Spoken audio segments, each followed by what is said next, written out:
ये ब्लॉक, पहली चीज क्वेश्चन का मीनिंग ये था कि हम कितना फोर्स लगाएं कि ये दोनों ब्लॉक यानी कि वेज और ब्लॉक दोनों सेम एक्सेलरेशन से मूव करें। Find the horizontal force F that has to be applied on the triangular wedge of mass capital M so that block of mass small m placed on it remains stationary relative to wedge. There is no friction anywhere. तो अगर देखो हम कोई भी force ना लगाएं इस पर, अगर हम इस पर कोई भी फोर्स नहीं लगाते हैं तो उससे क्या होगा, ये जो इसके ऊपर ब्लॉक रखा हुआ है ये वाला ब्लॉक, ये तो स्लाइड कर जाएगा नीचे। ठीक है, तो हम चाहते हैं कि ये स्लिप ना करे। अगर ये स्लिप नहीं कर रहा है इसका मतलब है कि स्मॉल एम और कैपिटल एम दोनों एक दूसरे के रिलेटिव मूव नहीं कर रहे हैं, रिलेटिव मोशन नहीं है। अगर रिलेटिव मोशन नहीं है तो इन दोनों का एक्सेलरेशन कैसा होना चाहिए, सेम। अगर दोनों का एक्सेलरेशन सेम लेना है, दोनों का एक्सेलरेशन अगर सेम लेना है तो उसको हम क्या मान सकते हैं, एक सिंगल सिस्टम मान सकते हैं। और उस सिंगल सिस्टम का एक्सेलरेशन कितना हो जाएगा, a equal to f upon M plus m के बराबर, ये कॉमन एक्सेलरेशन होगा इसका। अब ब्लॉक का फ्री बॉडी डायग्राम बना लें अगर हम, तो ये मैंने लिया ब्लॉक जिसका मास है एम और इस पर एक ग्रेविटेशनल फोर्स लग रहा होगा, एक नॉर्मल रिएक्शन लग रहा है, ये एंगल थीटा है। ये हम फ्री बॉडी डायग्राम किसके रिलेटिव बना रहे हैं, ग्राउंड के रिलेटिव, यानी कि ऑब्जर्वर को कहां पर मान के चल रहे हैं हम, ऑब्जर्वर को मान के चल रहे हैं कि ये ग्राउंड पर है। अगर ये ऑब्जर्वर ग्राउंड पर खड़ा हुआ है तो और ये जो सिस्टम है इसको एक्सेलरेशन ए से मूव करता हुआ दिख रहा है राइट साइड में, इसने नॉर्मल रिएक्शन के कंपोनेंट किए, ये एंगल थीटा है तो ये भी कितना हो जाएगा, थीटा हो जाएगा। तो एक हुआ एन कॉस थीटा और एक है एन साइन थीटा। ठीक है, तो खुशी ये खुशी क्या नाम इसका, अश्विका, ये बताओ कि n sine theta equal to क्या लिख सकते हैं हम न्यूटन सेकंड लॉ से।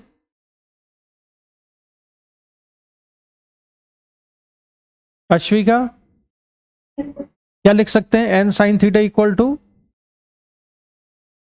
मास इनटू एक्सेलरेशन। तो मास कितना ब्लॉक का एम और एक्सेलरेशन कितना है F upon M plus M. तो एक इक्वेशन तो ये बन जाएगी इससे, और एक वर्टिकल डायरेक्शन में इक्वेशन लिखेंगे हम इस पर। तो वर्टिकल डायरेक्शन में एक तो फोर्स लग रहा है इस पर N cos theta minus M G equal to mass M. अच्छा, ये स्मॉल एम पर ये फ्री बॉडी डायग्राम बनाया है हमने किसका, मास एम का, स्मॉल एम का। तो स्मॉल एम में लिखूंगा इस पर, तो N cos theta minus small M G equal to mass M into zero. ये जीरो क्यों लिखा, क्योंकि वर्टिकल डायरेक्शन में कोई एक्सेलरेशन नहीं है। तो एक इक्वेशन बन जाएगी N cos theta equal to M G. यह है इक्वेशन नंबर 2। अब हमको कैलकुलेट क्या करना है, इसमें फोर्स निकालना है। तो हम एन तो नहीं चाहिए, हमको एन की रिक्वायरमेंट नहीं है, तो हम क्या करते हैं, दोनों इक्वेशन को डिवाइड कर देते हैं, फर्स्ट को सेकंड से। तो ये बचेगा टेन थीटा इक्वल टू कितना बचा, M F upon M plus M. ये तो इक्वेशन नंबर 1 से था, और ये कितना था, नीचे एम जी था। तो उसको सिंप्लीफाई कर दें तो एफ इक्वल टू आ जाता है M plus M G tan theta के बराबर। तो ध्रुव ऐसे ही किया था तुमने सॉल्व, फिर कैसे किया था,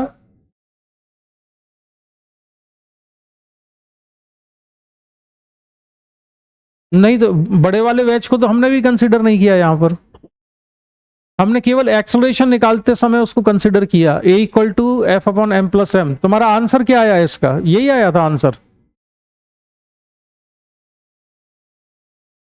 एम जी कॉस थीटा, नहीं तो गलत था। तो इसका आंसर ये होगा f equal to m plus M G tan theta के बराबर। ठीक है, अच्छा अब ये वाला क्वेश्चन है, मैंने कहा था ये बढ़िया क्वेश्चन है। आद्या ये हो गया था सॉल्व,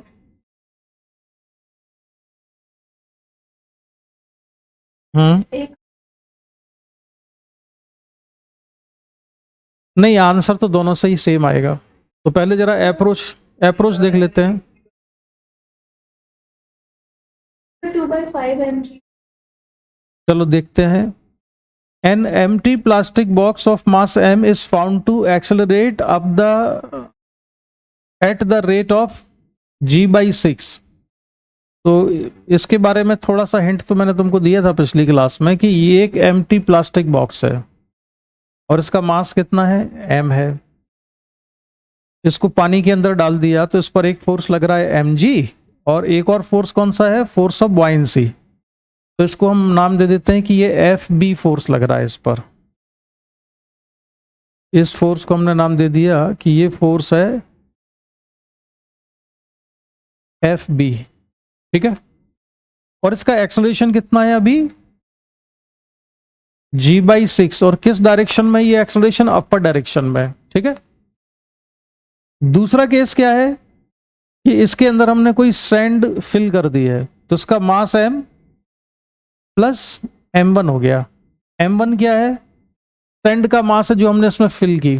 अब इसका फ्री बॉडी डायग्राम बनाएंगे तो कौन कौन से फोर्सेस लग रहे होंगे इस पर, एक फोर्स लग रहा होगा m प्लस m1g, क्योंकि ग्रेविटेशनल फोर्स में अब सैंड का मास भी इंक्लूड हो गया।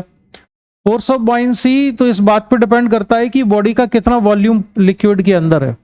पानी के अंदर जितना वॉल्यूम पहले अंदर था उतना ही अब है, वॉल्यूम में तो कोई चेंज नहीं हुआ, तो फोर्स ऑफ बॉयंसी तो सेम ही लग रहा होगा FB। लेकिन अब इसका एक्सेलरेशन है वो किस डायरेक्शन में हो गया, डाउनवर्ड डायरेक्शन में हो गया g/6, ठीक है।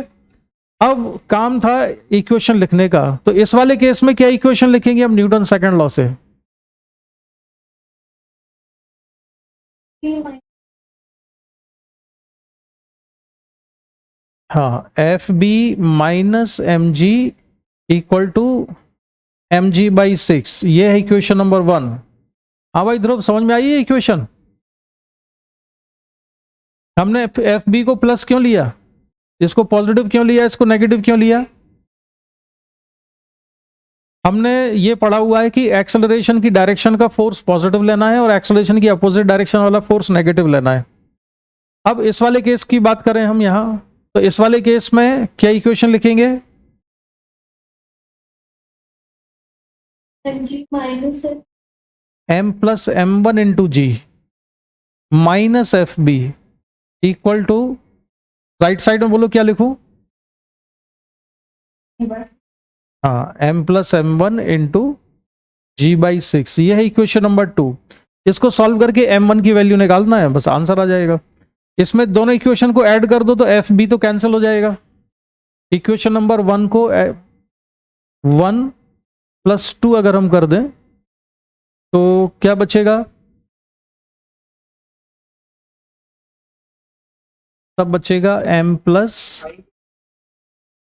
m1g माइनस mg, ये तो लेफ्ट साइड में हो जाएगा। राइट साइड में क्या है, mg/6 plus m plus m1 into g/6, तो इक्वल टू g/6 कॉमन ले लिया तो ये बचेगा m प्लस m1, इतना। करो और आगे सॉल्व और बताओ कितना आ रहा है। मुझे वैल्यू चाहिए है m1 की, कैलकुलेशन करो और m1 बताओ कितना आता है। 2m/5, सभी का यही आ रहा है। खुशी, तो खुशी नहीं, ये क्या नाम है, अश्वी का कितना, 2m/5 ही आ रहा है। देखो इसका आंसर मुझे याद नहीं है, इसलिए मैं तुम्हारे आंसर को सही मान के चल रहा हूं कि जो आंसर तुमने बताया वही सही है। तो 2m/5, चलो हम मान लेते हैं कि यही इसका सही आंसर है, ठीक है। चलिए अब आगे बढ़ते हैं हम, और अब जरा इस वाले क्वेश्चन का आंसर बताना है आपको। कौन सा, हाँ वो उस पर मैं आऊंगा, अभी पहले जरा ये छोटे छोटे क्वेश्चन सॉल्व कर लें, जरा यहां से कॉन्सेप्ट देख लेते हैं। अच्छा ये बताओ कि 2 kg ब्लॉक 1 kg वाले पर ज्यादा फोर्स लगाएगा या 1 kg वाला 2 kg पे ज्यादा फोर्स लगाएगा, ध्रुव बताओ जरा। अरे मैं जो पूछ रहा हूं पहले उसका जवाब दो। मैं पूछ रहा हूं 2 kg का फोर्स 1 पे ज्यादा फोर्स लगाएगा या 1 वाला 2 पे ज्यादा लगाएगा।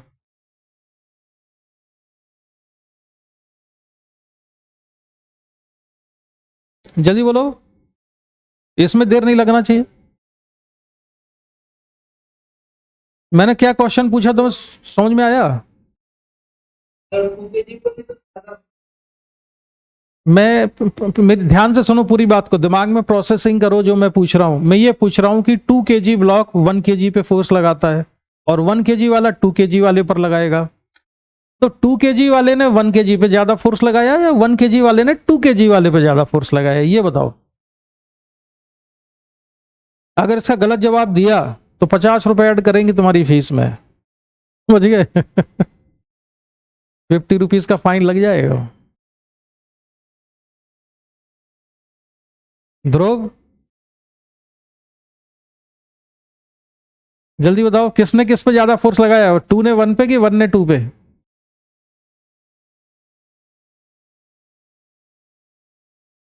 हमको होमटन आ रहा है। अच्छा आद्या, मैंने जो क्वेश्चन पूछा था अभी ध्रुव से, उसका आंसर क्या है? 2 kg 1 पे ज्यादा फोर्स लगाएगा या 1 kg 2 पर? दोनों इक्वल है। यार ध्रुव, तो न्यूटन थर्ड लॉ पढ़ा के इतना दिन निकल गए। 2 kg जितना 1 kg पे लगाएगा उतना ही 1 kg 2 kg पे लगाएगा, दोनों की डायरेक्शन अपोजिट होगी, मैग्नीट्यूड इक्वल होगा, ये न्यूटन थर्ड लॉ है। फिर तुम क्यों बोल रहे हो कि 2 kg पे ज्यादा लगाएगा? दोनों का जो फ्री बॉडी डायग्राम हम बनाएंगे, तो दोनों के फ्री बॉडी डायग्राम में जो फोर्स बनेंगे, ये 6 न्यूटन का फोर्स बनाया हमने यहां पर, और एक फोर्स बना दिया हमने एन डैश। ये फोर्स लगाया 1 kg वाले ने 2 kg वाले पर। फ्री बॉडी डायग्राम में मैं केवल हॉरिजॉन्टल फोर्स दिखा रहा हूं, और एक ही एन डैश फोर्स बनेगा और यहां से बनेगा एक 3 न्यूटन। ठीक है, ये फोर्स बने। अब इसमें ये जो एन डैश फोर्स है, ये किसने किस पर लगाया है? ये 2 kg वाले पर है जो 1 ने लगाया, ये 1 kg पर है जो 2 kg ने लगाया, तो ये तो इक्वल और अपोजिट है ना फोर्सेस। एनीवे, क्या इन दोनों ब्लॉक को मिला के एक सिंगल सिस्टम मान सकते हैं हम? क्या दोनों ब्लॉक का एक्सेलरेशन सेम होगा, इसलिए एक सिंगल सिस्टम माना जा सकता है। नेट फोर्स कितना है इस सिस्टम पर? 6 - 3, और टोटल मास कितना है? 3। तो कॉमन एक्सेलरेशन कितना आया? 1 मीटर पर सेकेंड स्क्वायर। और किस डायरेक्शन में ये एक्सेलरेशन? राइट साइड में।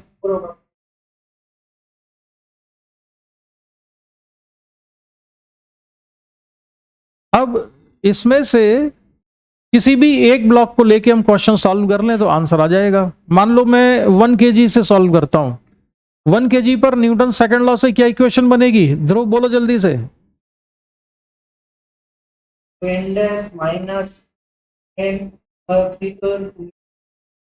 मास 1 और एक्सेलरेशन कितना? 1। तो एन डैश कितना आया? 4 न्यूटन। ये आंसर हो गया। हम अगर 6 kg से सॉल्व करते तो उससे भी इतना ही आएगा। 6 kg से सॉल्व करेंगे तो लिखेंगे 6 minus N dash equal to mass 2 into acceleration कितना? 1। तो एन डैश आएगा 6 - 2 यानी कि 4 न्यूटन के बराबर। दोनों से सॉल्व किया जा सकता है, दोनों से इतना आंसर आएगा। ठीक है, ये जो क्वेश्चंस की प्रैक्टिस हम कर रहे हैं ना, ये आंसर निकालने से ज्यादा ये जो छोटी छोटी चीजें में हमारे कॉन्सेप्ट क्लियर हो जाएं, इसलिए करते हैं सॉल्व। चलो जरा ये वाला जो क्वेश्चन है एक, ये भी शीट जो मैंने भेजी उसी का ही क्वेश्चन है। Find the acceleration of A in terms of B. पहले सिचुएशन समझ लो बच्चों, इसमें क्या हो रहा है।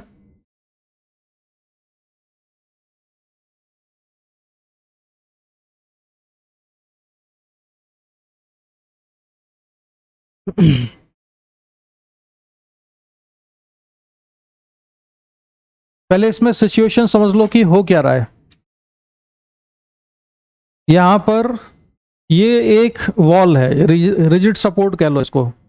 यहां से एक स्ट्रिंग आती है, ये स्ट्रिंग एक पुली से पास हो रही है जिससे कि एक ब्लॉक कनेक्टेड है जिसका मास है ए के बराबर। अब एक दूसरा ब्लॉक है ये वाला, ठीक है, बी ब्लॉक। ये बी ब्लॉक पूर्व में बीच में खाली जगह है जिसके अंदर ए फंसा हुआ है। अब बी ब्लॉक में जो खाली जगह है उसमें स्पेस इतना है कि ए पूरी तरह से फिट हो जाता है इसमें, यहां पर ऐसे में विड्थ में फिट हो गया है पूरी तरह से। और इस नीचे वाले ब्लॉक को हम एक्सेलरेशन बी से मूव कराते हैं। बी ब्लॉक को मूव करा रहे हैं राइट साइड में एक्सेलरेशन स्मॉल बी से। कैपिटल बी है ब्लॉक और स्मॉल बी क्या है उसका एक्सेलरेशन, किस डायरेक्शन में है वो राइट साइड में है। तो सॉल्व हम बाद में करेंगे, पहले बस मुझे इतना बताओ कि ब्लॉक ए का एक्सेलरेशन किस डायरेक्शन में है। जब ब्लॉक बी को हम राइट साइड में पकड़ के खींचेंगे, यहां से ऐसे मूव कराएंगे इसको, तो ब्लॉक ए का एक्सेलरेशन किस डायरेक्शन में होगा। पहले मुझे केवल डायरेक्शन बताओ, किस डायरेक्शन में है ये एक्सेलरेशन। पॉजिटिव, हाँ मतलब ये वर्टिकली अपवर्ड जाएगा block A. Aadya, block vertically up जा रहा है, और भी किसी डायरेक्शन में मूव करेगा, ध्यान दो। ब्लॉक के पास मोशन केवल वर्टिकली अप नहीं है, एक और मोशन है, राइट में भी जा रहा है। ये वाला block A, sorry block B अगर राइट साइड में चलता है तो उसके अंदर ये भी तो फंसा हुआ है ए, तो ए भी उसी एक्सेलरेशन से चलेगा। तो ब्लॉक ए और ब्लॉक बी इन दोनों का एक्सेलरेशन हॉरिजॉन्टल डायरेक्शन में सेम है, यानी कि ब्लॉक ए का एक्सेलरेशन एक कितना है, बी है, लेकिन वर्टिकली अपवर्ड वाला एक्सेलरेशन कितना है ये हमको निकालना पड़ेगा। ये कंस्ट्रेंट से निकलेगा। ये किससे निकालेंगे हम, कंस्ट्रेंट से। अब इसमें कंस्ट्रेंट में कोई फॉर्मूला नहीं लगाएंगे, कई ऐसे क्वेश्चन भी होंगे कि जिसमें हमको कोई फॉर्मूला यूज ना करके केवल कॉमन सेंस यूज करना है। जैसे कि ये ब्लॉक अगर मूव करता है ब्लॉक बी राइट साइड में, तो ये पुली किस में कनेक्टेड है, ब्लॉक बी में या ए में। पुली का कनेक्शन किसके साथ है,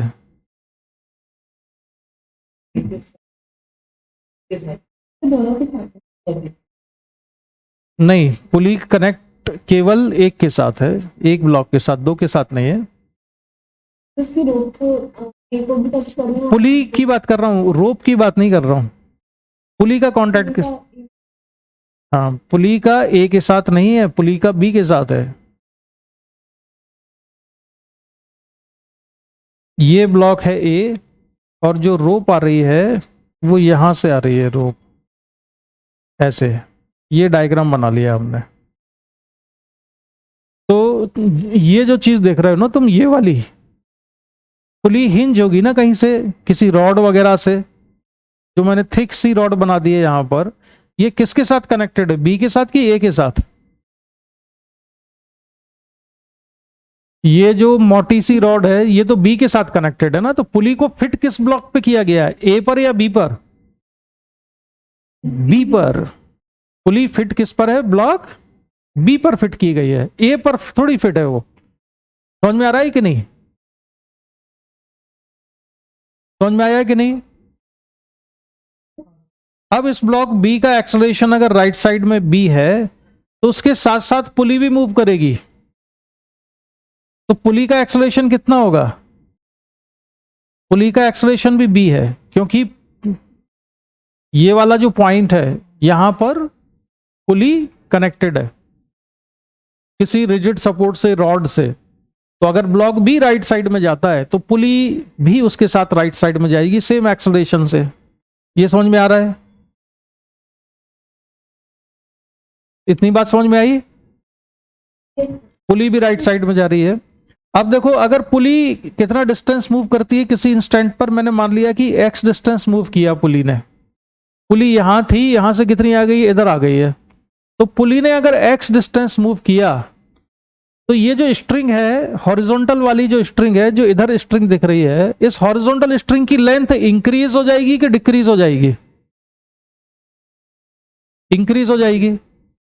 कितनी इंक्रीज हो जाएगी, जितना है +6। कितना इंक्रीमेंट हो जाएगा। अगर ये वाली जो पुली है, इसी डायग्राम में बना के तुम्हें समझा दूं, ये वाली पुली कितना मूव कर गई है आगे, एक्स। पहले स्ट्रिंग की लेंथ थी, मान लो इसकी एल थी, यहां तक की लेंथ पहले एल थी, अब ये पुली आगे पहुंच गई एक्स, तो ऊपर स्ट्रिंग की लेंथ कितनी हो गई, एल प्लस एक्स। तो अगर ऊपर एल प्लस एक्स हो गई है तो नीचे लेंथ में कुछ कमी हुई होगी, कितनी कम हो गई होगी लेंथ, एक्स कम हो गई होगी। तो ये लेकिन ये स्ट्रिंग किसके साथ कनेक्टेड है, ब्लॉक ए के साथ। तो अगर स्ट्रिंग की लेंथ में एक्स का डिक्रीमेंट हुआ है तो ब्लॉक ए कहां मूव करेगा, कहां मूव किया होगा ब्लॉक ए? ब्लॉक बी को मैंने राइट साइड में मूव कराया, तो ब्लॉक ए राइट में तो मूव किया ही है, लेकिन यहां पर स्ट्रिंग की जो लेंथ है इसमें इंक्रीमेंट कितना हो गया? एक्स। तो लेंथ कहीं कम भी तो हुई होगी। कहां पर कम हो गई? कौन सी लेंथ कम हो गई?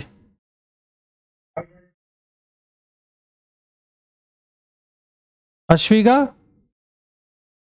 Yes sir. लेंथ कम, लेंथ कम हो गई ना, तो लेकिन लेंथ अगर कम होगी तो ए भी तो मूव करेगा उसकी वजह से।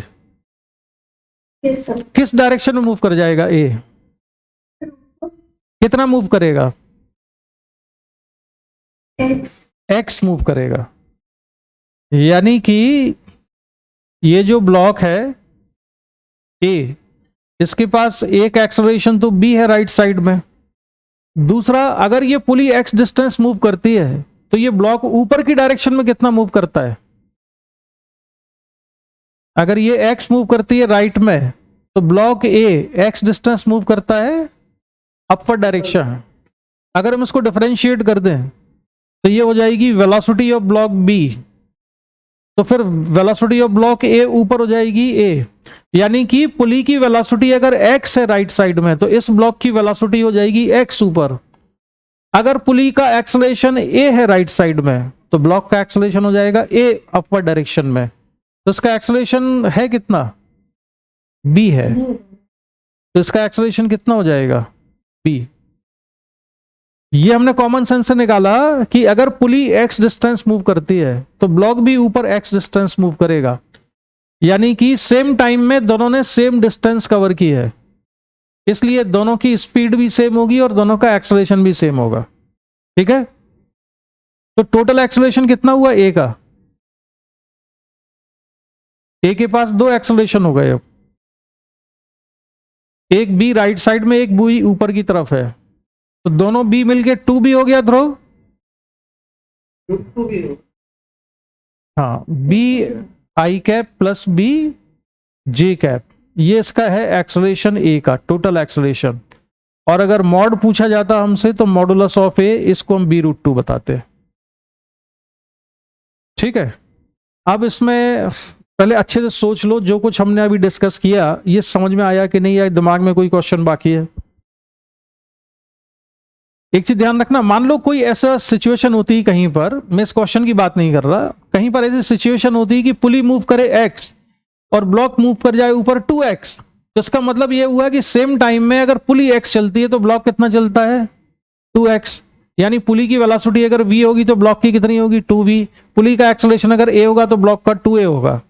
ऐसे रिलेशन निकालते हैं। ठीक है, तो चलो आप बढ़ते हैं हम आगे नेक्स्ट क्वेश्चन पर। अब जरा इस क्वेश्चन के बारे में बात हो जाए। A block capital a has a velocity of 0.6 metre per second to the right, determine the velocity of block B. तो हमें ब्लॉक ए की वेलोसिटी दी है 0.6 और हमको वेलोसिटी किसकी बतानी है? ब्लॉक बी की बतानी है। और जो ये वाला पोर्शन है यहाँ पर एरो जहां बना हुआ है, ये क्या है? एक रिजिड रॉड है। ठीक है, रिजिड रॉड है मतलब ये स्लैक नहीं हो सकती है। हालांकि ये रिजिड रॉड इन्होंने इसलिए दिया है कि जिससे तुम्हें ये गलतफहमी ना रहे कि ये एक सिंगल स्ट्रिंग है। और क्लैरिटी करूं तो मैं, जैसे कि अगर कहीं पर ऐसा दिया हुआ है कि एक ब्लॉक मैंने बनाया यहां और एक स्ट्रिंग यहां पर है और दूसरी स्ट्रिंग यहां से स्टार्ट होती है, तो इन दोनों स्ट्रिंग में टेंशन तुमको अलग अलग लेना है। ये एक ही स्ट्रिंग नहीं है, मतलब ये वाली स्ट्रिंग आके यहां पे बांध दी है और यहां पर एक दूसरी स्ट्रिंग भी बंधी हुई है। ठीक है, तो इसलिए दोनों में टेंशन कैसा लोगे? अलग अलग लोगे। एक ही स्ट्रिंग में ध्यान दो और समझो जरा, जैसे कि एक ब्लॉक है मास m का, तो इस स्ट्रिंग में टेंशन कितना है? T = mg है। लेकिन अगर इस स्ट्रिंग को पकड़ लिया मैंने कहीं से, अगर मैंने यहां से स्ट्रिंग को पकड़ लिया है तो भले ये सेम स्ट्रिंग है, लेकिन जिस जगह मैंने इसको पकड़ा हुआ है उसके ऊपर और उसके नीचे टेंशन सेम हो जरूरी नहीं है, तो हम अलग अलग टेंशन लेके चलेंगे। जैसे ही हमने फोर्स लगा लिया या पकड़ लिया तो फिर उसके ऊपर वाली स्ट्रिंग और उसके नीचे वाली स्ट्रिंग को हम कैसा ट्रीट करेंगे कि वो अलग अलग स्ट्रिंग है। ठीक है, अरे बोलो भाई, समझ गए कि नहीं बात? Yes, sir. Yes, sir. चलो अब इसमें को सॉल्व करके दिखाओ। आज मैं ज्यादा सॉल्व नहीं करना चाहता हूं, मैं चाहता हूं कि तुम लोग सॉल्व करके दिखाओ तो लगे कि जितना हमने पिछली क्लासेस में पढ़ा है वो समझ में आ रहा है आप लोगों के। तो कंस्ट्रेंट रिलेशन लगाना है। कंस्ट्रेंट रिलेशन लगाने के लिए इसमें हमारे पास दो फॉर्मूले हैं, उनमें से किसी का भी यूज कर सकते हो। या तो टी डॉट वी का यूज कर लो, या velocity of pulley equal to v1 plus v2/2 करते थे उसका यूज कर लो। ज्यादा आसान पड़ेगा तुम टी डॉट वी कर लो तो, लेकिन उसके लिए टेंशन तुमको ठीक से बनाने पड़ेंगे इसमें। करो सॉल्व, कितना आता है?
बहुत छोटा क्वेश्चन है, कोई बहुत बड़ा सवाल नहीं है ये। ये दो, ऐसे करना है इसको। फ्री बॉडी डायग्राम दिख गया? 1.8, राइट। डायग्राम दिख गया इसमें? देखो, अगर मैंने यहां पर टेंशन टी ले लिया है तो यहां पर भी टेंशन टी है। इसके बाद ये स्ट्रिंग है पूरी, यहां से लेके यहां तक टेंशन टी है। लेकिन इसके बाद यहां पर टेंशन को टी नहीं लेना है, क्योंकि ये स्ट्रिंग दूसरी हो गई। यहां पे ज्वाइंट है, यहां पर जो पुली का सेंटर है, यहां पर ये दोनों स्ट्रिंग बंधी हुई है, कनेक्टेड है, फिक्स्ड है। तो ये एक सिंगल स्ट्रिंग नहीं ले सकते। ध्रुव, आंसर आ रहा है इसका?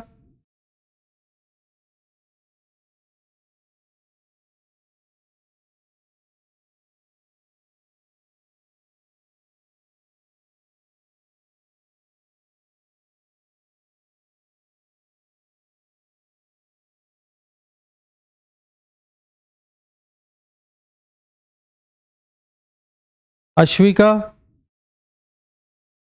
Yes, sir. कितना आंसर आया? Sir, 1.8. अच्छा, फिर अभी आंसर तुमने बताया था कि आद्या ने बताया था?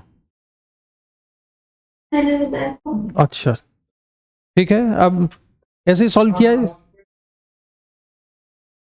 बस यहाँ को इसको सॉल्व करेंगे जिसका आंसर जाएगा 1.8 मीटर पर सेकेंड। ठीक है, चलो अब बढ़ते हैं हम नेक्स्ट क्वेश्चन पर। और नेक्स्ट क्वेश्चन है ये वाला।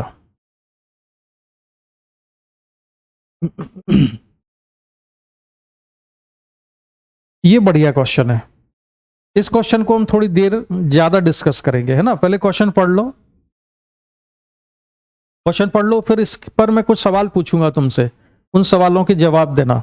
आंसर तो हम निकाल ही लेंगे, लेकिन आंसर से ज्यादा हम इंटरेस्टेड रहते हैं कॉन्सेप्ट को सीखने में। ठीक है।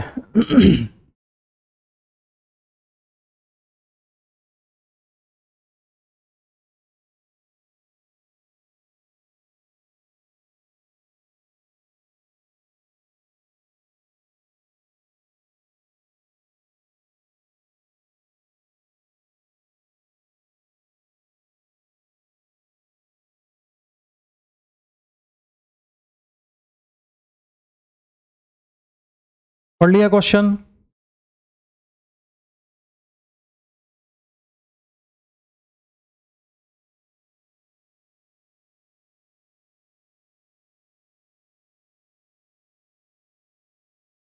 क्यों भाई? अच्छा, समझ भी लिया सारा? हाँ ध्रुव, तुमने पढ़ लिया?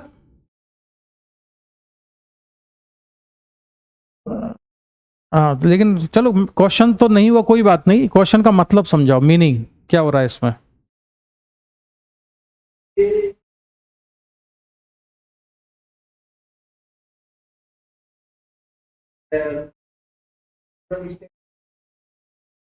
नहीं नहीं, तुमने सॉल्व कैसे किया ये थोड़े पूछ रहा हूं मैं सोल्यूशन नहीं पूछ रहा, मैं ये पूछ रहा हूँ कि क्वेश्चन में सिचुएशन क्या है वो समझाओ, क्या हो रहा है इसमें।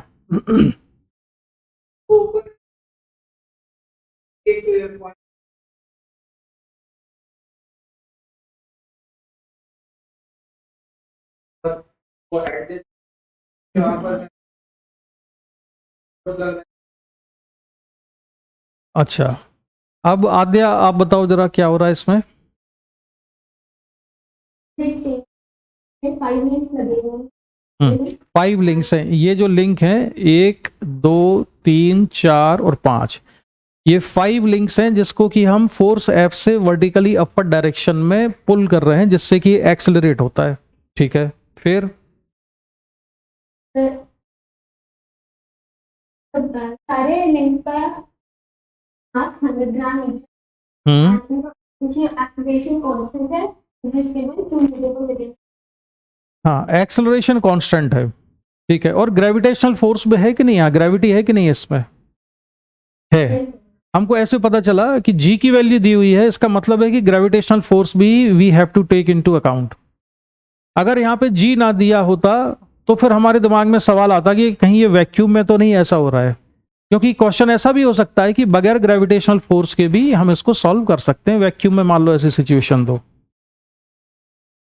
सबसे आसानी से मालूम इसमें कौन सा पार्ट सॉल्व हो जाएगा इसका, ए बी सी में सबसे आसानी से कौन सा पार्ट होगा सॉल्व, बी। बी इसमें बताओ कि सारी की सारी जो लिंक है या पूरी की पूरी एक सिंगल चेन है, इसको एक सिंगल सिस्टम मान सकते हैं। तो अगर चेन को अगर हम सिंगल सिस्टम मान लें तो इस पूरी चेन का मास कितना है,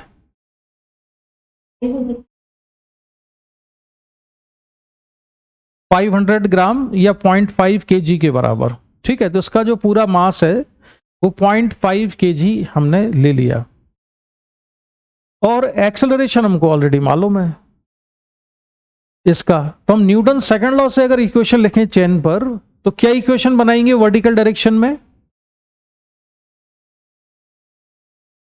वर्टिकल डायरेक्शन में न्यूटन सेकंड लॉ से क्या इक्वेशन बनेगी बोलो। हाँ तो इक्वेशन में एफ माइनस एम जी कितना लिखेंगे तो कितना हो जाएगा,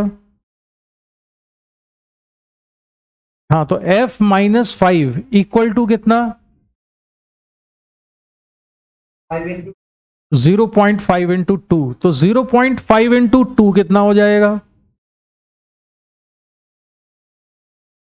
कितना हुआ 0.5 इंटू 2 कितना हुआ 1, तो f माइनस 5 इक्वल टू 1 आ गया, तो f कितना आया, तो ये आंसर हो गया पार्ट बी का। और इसके बाद कौन सा, ये यही पूछा था ना इसमें, force f exerted on the top link by agent lifting the chain, तो इस पर हमने net force f minus total mass इसका था 0.5 into acceleration into g, g कितना है 10 equal to mass into acceleration, mass है 0.5 और एक्सेलरेशन था 2, इसको सॉल्व किया तो F इक्वल टू 6 न्यूटन आ गया and this is the answer. तो इसका F की वैल्यू निकल आई 6 न्यूटन। अब net force on each link भी बड़े आसानी से निकाला जा सकता है। नेट फोर्स कितना होता है, मास इंटू एक्सेलरेशन। मैं फिर तुमको रिमाइंड करा दूं, जैसे कि ये चेन है, इस चेन पर एक फोर्स लगा है F जिसकी वैल्यू अभी हमने निकाली, वो कितनी है 6 न्यूटन, और ग्रेविटेशनल फोर्स कितना लग रहा है इस पर नीचे 0.5 इंटू 10 यानी 5 न्यूटन।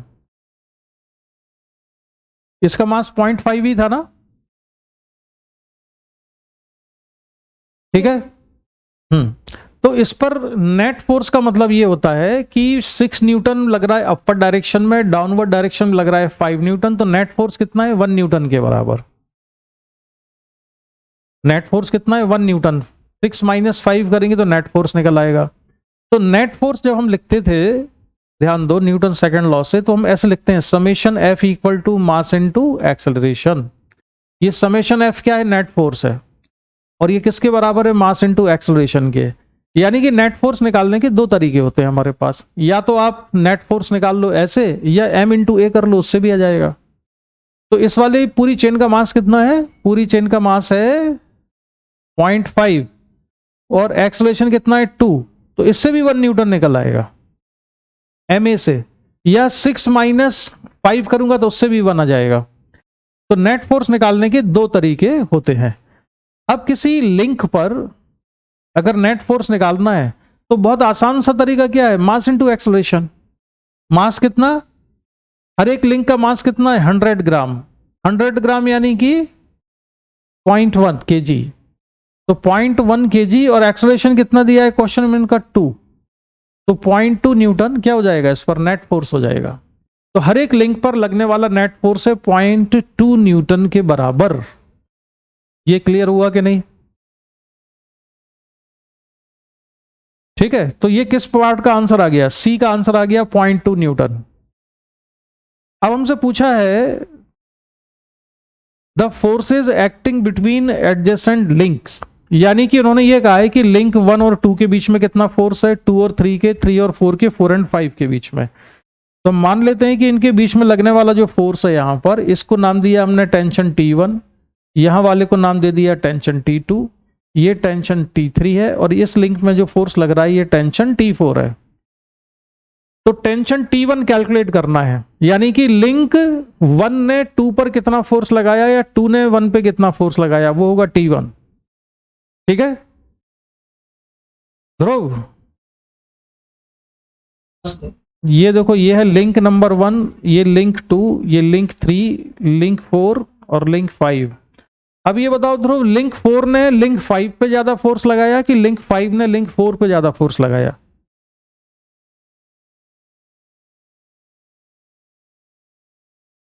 लिंक 4 5 पे ज्यादा फोर्स लगाएगी या 5 4 पे? तो दोनों लिंक एक दूसरे पर इक्वल और अपोजिट लगाएंगे। ठीक है, हाँ। अब हम क्या करें? T1 अगर हमको निकालना है ये वाला फोर्स, तो ऊपर वाली लिंक का फ्री बॉडी डायग्राम बनाओ।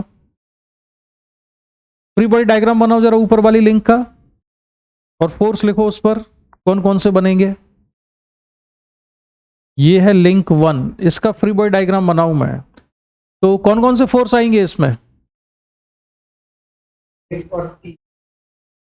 और ग्रेविटेशनल फोर्स कौन लगाएगा? ग्रेविटेशनल फोर्स कितना?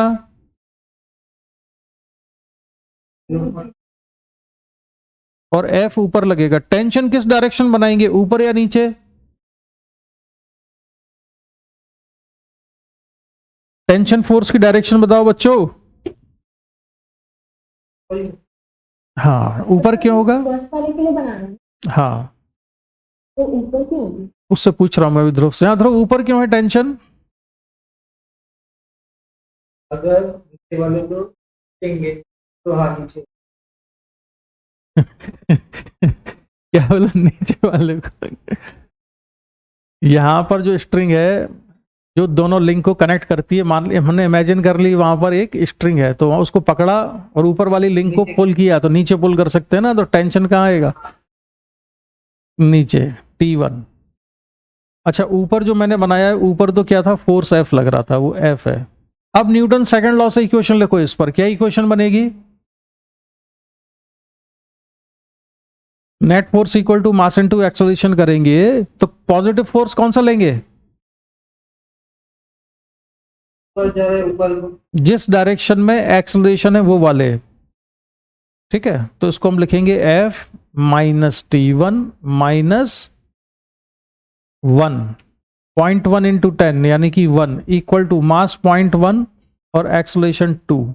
F की वैल्यू तो निकाल चुके हैं हम 6, minus T1 minus 1 equal to 0.2। Solve करके बताओ कितना आता है ये? T1 इक्वल टू कितना हो जाएगा?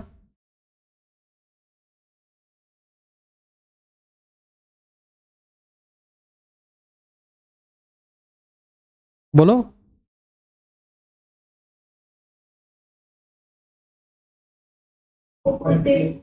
4.8 न्यूटन।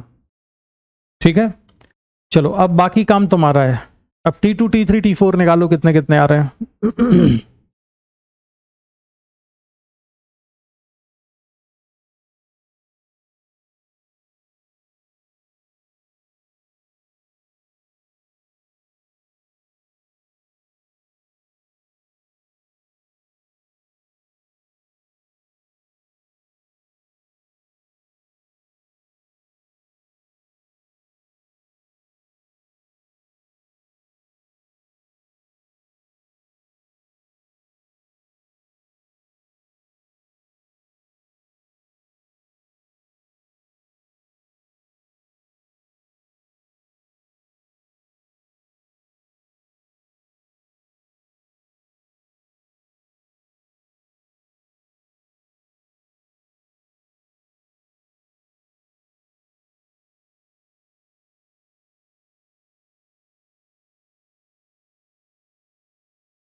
बाकी सारा निकाल दो।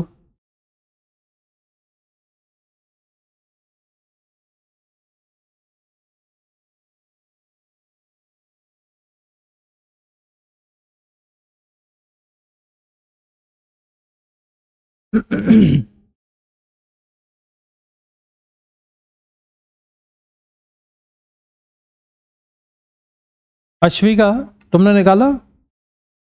निकाल कौन सा निकाल रही हो अभी? 30। T2। Yes sir. तो किसका फ्री बॉडी डायग्राम बनाया? कौन सी लिंक का? फर्स्ट वाली का, सेकंड का? सेकंड। हाँ, उसमें फोर्स कौन कौन से बनाए सेकंड के फ्री बॉडी डायग्राम में?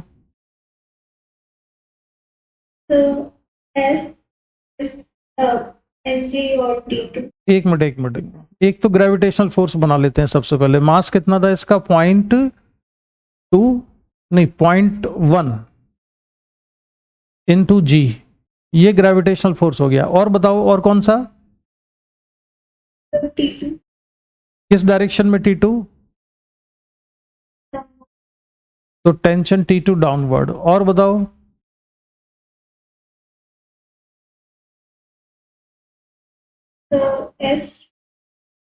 F कैसे लगा इस पर?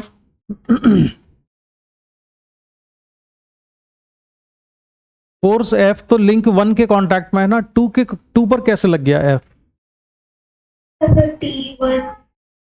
हाँ, ये देखो इसमें केवल T1 होगा। किस डायरेक्शन में? हाँ, तो अपवर्ड। तो इसकी इक्वेशन क्या बनी? T1 minus T2 minus 1, T1 minus T2 minus 1 equal to mass 0.1 acceleration 2। T1 निकाल चुके हैं 4.8, और सॉल्व करके बताओ कितना आता है T2।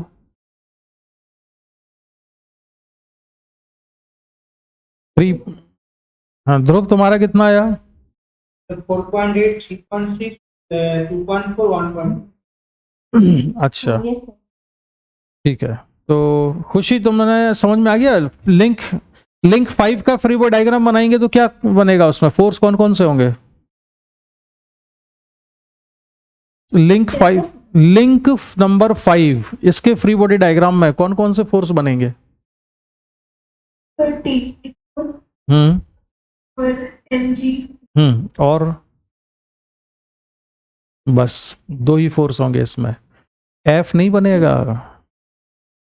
F फोर्स तो ऊपर वाली लिंक पर है, वहां से कोई चीज ऐसा थोड़ी कि इसने लिंक ने हाथ बढ़ा के इस पर भी फोर्स लगा दिया, ऐसा नहीं होगा। तो उसको सॉल्व करिए तो अपने आंसर वेरीफाई करो। इसी तरह से हम सॉल्व करें तो इसके जो आंसर आते हैं वो ही आएंगे 4.8, 3.6, 2.4 और 1.2 न्यूटन। ठीक है, इतना ही आ रहा है। तो ये कॉन्सेप्ट क्लियर करने के लिए बढ़िया क्वेश्चन है। अब आ जाते हैं हम इस वाले क्वेश्चन पर। क्वेश्चन को पढ़ो और उसमें हो क्या रहा है ये मैं अभी तुमसे पूछूंगा, तो मुझे बताना। सोल्यूशन नहीं पूछता हूं मैं, ध्यान रखना, सोल्यूशन नहीं पूछ रहा हूं। क्वेश्चन पढ़ के पहले मुझे सिचुएशन एक्सप्लेन करना कि उसमें हो क्या रहा है।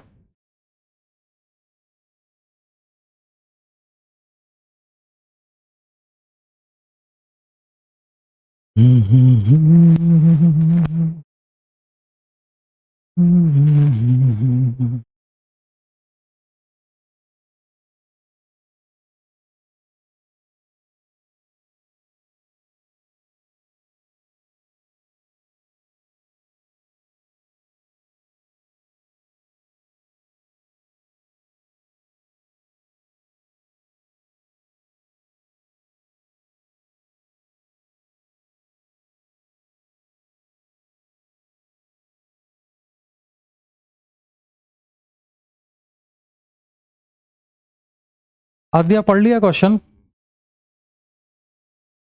है। हाँ, समझाओ क्या हो रहा है इसमें।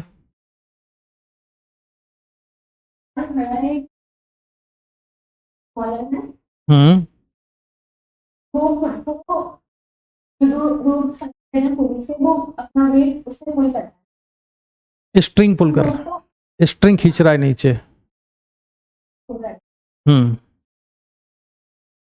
इस स्ट्रिंग पे फोर्स लग रही है एम, एफ, ठीक है। Acceleration is constant, hmm upward direction given in a. ठीक है, अब ये बताओ इसमें एक्सेलरेशन प्लैंक का और मैन का सेम होगा कि अलग अलग एक्सेलरेशन होगा दोनों का?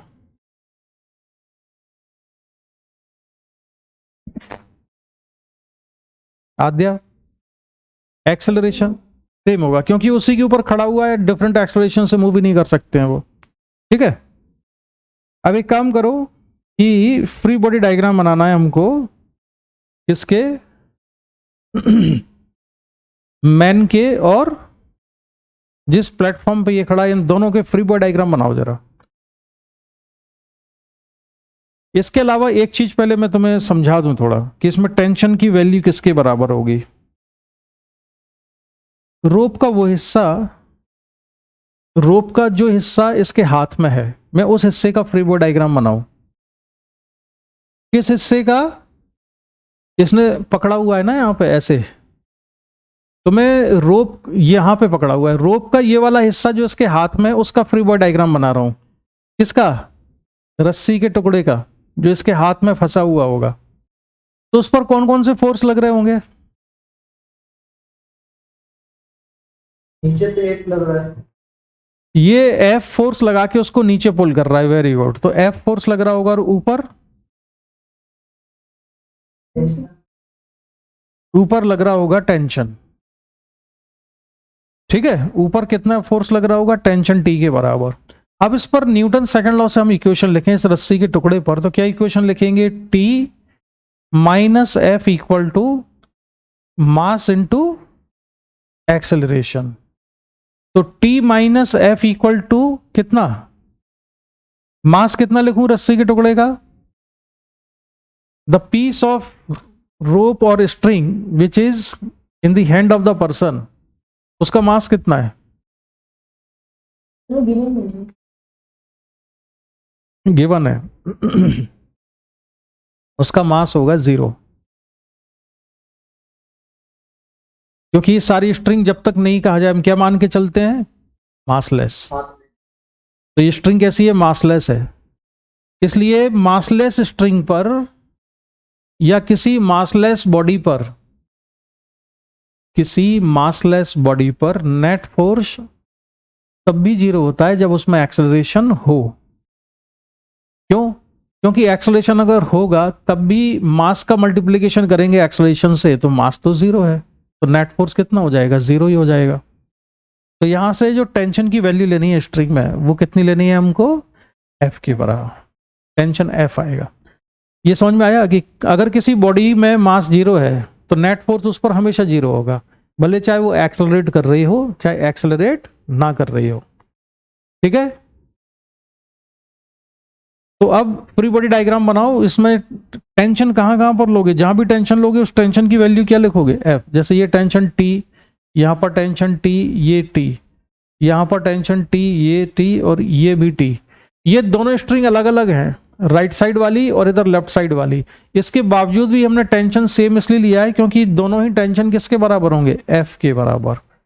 टी इक्वल टू एफ, और यहां पर भी टी इक्वल टू एफ ही आएगा। ठीक है, जल्दी से अब प्लेटफॉर्म का और मैन का फ्री बॉडी डायग्राम बनाओ, न्यूटन सेकंड लॉ से इक्वेशन लिखो और मुझे आंसर बताओ कितना आ रहा है। आद्या, फ्री बॉडी डायग्राम बनाया प्लेटफॉर्म का, उसमें फोर्स बताओ जरा, कौन कौन से फोर्स हैं।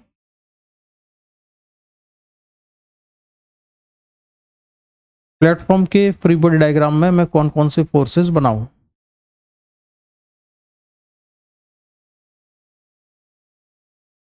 जी हाँ, स्मॉल एम है ना, तो एक तो बनाए मैंने स्मॉल एम जी, और बताओ। टेंशन 2 2t अपर डायरेक्शन में, ठीक है, और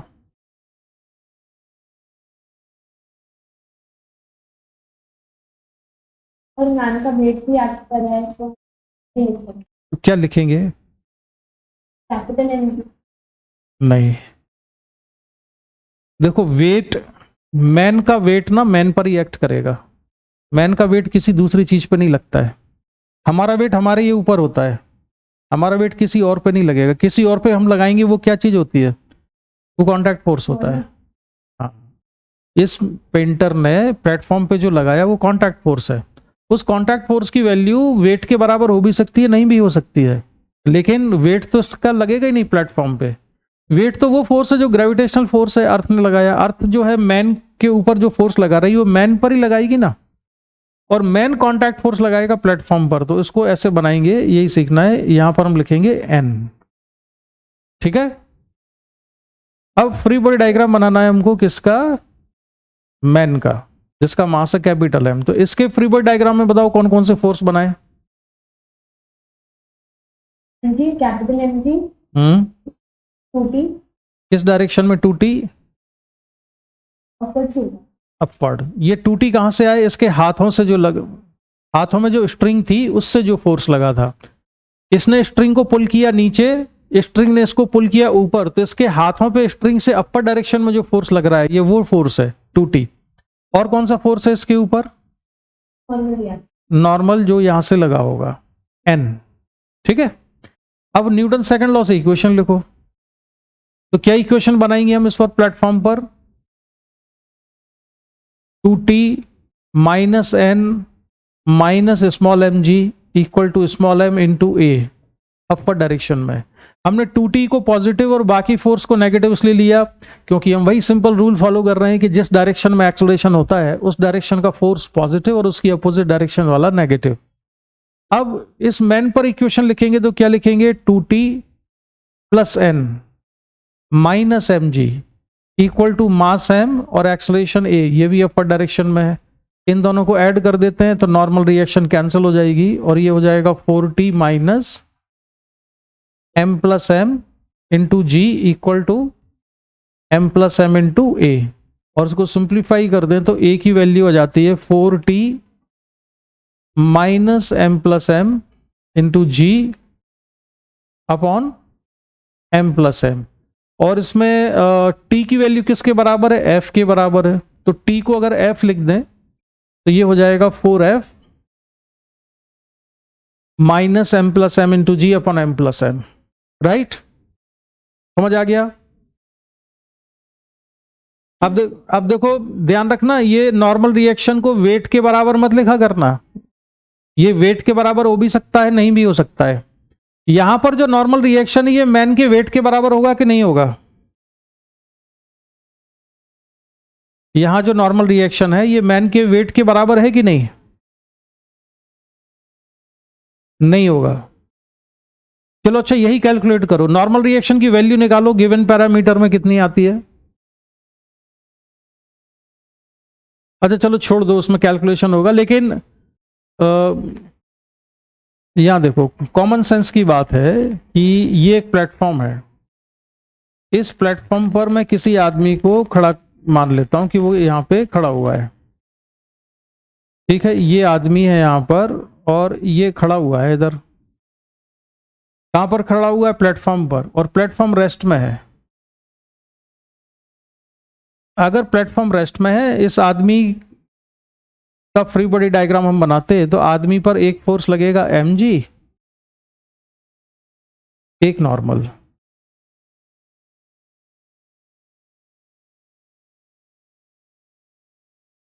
n minus M G equal to M into zero. ठीक है, n minus M G equal to M into zero. ये कब है? जब इस आदमी का एक्सेलरेशन कितना है? जीरो है। तो नॉर्मल रिएक्शन कितना जाएगा? mg के बराबर। लेकिन अगर ये प्लेटफॉर्म ऊपर जा रहा है एक्सेलरेशन a से, तो इक्वेशन क्या बनेगी? n minus M G equal to M A. तो नॉर्मल रिएक्शन कितना आएगा? m into G plus A, यानी नॉर्मल रिएक्शन वेट से ज्यादा होगी इसके। और अगर प्लेटफॉर्म डाउनवर्ड डायरेक्शन में एक्सलेट हो रहा है तो फिर ये होगा mg माइनस n। डाउनवर्ड एक्सलेट हो रहा है तो मैंने mg को पॉजिटिव लिया, जिस डायरेक्शन में एक्सलेशन है उस डायरेक्शन का फोर्स पॉजिटिव। तो mg minus n equal to mass m into acceleration a। अब कितना आएगा? m into G minus A. तो अब इसका नॉर्मल रिएक्शन कैसा है? वेट से कम है। तो मैंने तुम्हें तीनों कंडीशन बता दी कि नॉर्मल रिएक्शन वेट से ज्यादा भी हो सकता है, इक्वल भी हो सकता है और कम भी हो सकता है। इस वाले क्वेश्चन में नॉर्मल रिएक्शन कैसा आएगा? वेट से ज्यादा या कम? ज्यादा आएगा, क्योंकि ये मैन जो है अपर डायरेक्शन में एक्सलेट कर रहा है, इसलिए इस वाले केस में नॉर्मल रिएक्शन की वैल्यू वेट से ज्यादा आएगी। ठीक है, तो इसलिए मैंने कहा कि इसमें वेट नहीं बनाते हैं कभी भी, हम नॉर्मल रिएक्शन कांटेक्ट फोर्स बनाएंगे। समझ गए ये बात? तो ये वाला क्वेश्चन में जो अपने एक्सीलरेशन, तो एक लाइन में नहीं कर सकते? कौन सा वाले क्वेश्चन में? इस बारे में? एक्सेलरेशन तो क्वेश्चन में ए दिया हुआ है ना। हाँ, ये निकालने के लिए। हाँ तो ए अभी हमने क्या निकाला? ये ए ही तो आ गया है। हाँ हाँ, मतलब एक लाइन में नहीं, एक लाइन में कैसे? जैसे चार टी है, 4 टी और नीचे। हाँ बता रहा हूँ, बिल्कुल बता रहा हूँ, वो भी बता रहा हूँ। ठीक दिमाग लगाया तुमने। अगर इनका एक्सेलरेशन कैसा है? सेम है, तो इन दोनों को मिला के हम क्या मान लें? एक सिंगल सिस्टम। तो दोनों को मिला के एक सिंगल सिस्टम मान लिया, तो मान सकते हैं कि नहीं? पहले तो ये बताओ। मान सकते हैं, क्योंकि दोनों का एक्सेलरेशन कैसा है? सेम है। तो नीचे जो फोर्स लगेगा वो हो जाएगा m प्लस एम इंटू जी, और ऊपर जो टेंशन फोर्स लगेगा वो कितना हो जाएगा? 4t, यानी कि 4f। तो ये इक्वेशन लिखेंगे हम 4f minus m plus m into g equal to mass into acceleration, mass m plus m into a. तो इससे भी a निकल आएगा। ठीक है, इससे जल्दी हो जाएगा। तो इसमें हमने क्या काम किया? दोनों को मिला के, प्लेटफॉर्म प्लस मैन, दोनों को मिला के एक सिंगल सिस्टम मान लिया। क्यों मान लिया सिंगल सिस्टम? क्योंकि दोनों का एक्सेलरेशन, डायरेक्शन और मैग्नीट्यूड में सेम है। ठीक है, चलो तो अब हम बढ़ते हैं आगे, और आगे बढ़ते हैं, अब आ जाते हैं इस क्वेश्चन पर जिसकी बात हो रही थी यहां। अब इस क्वेश्चन को पढ़ो।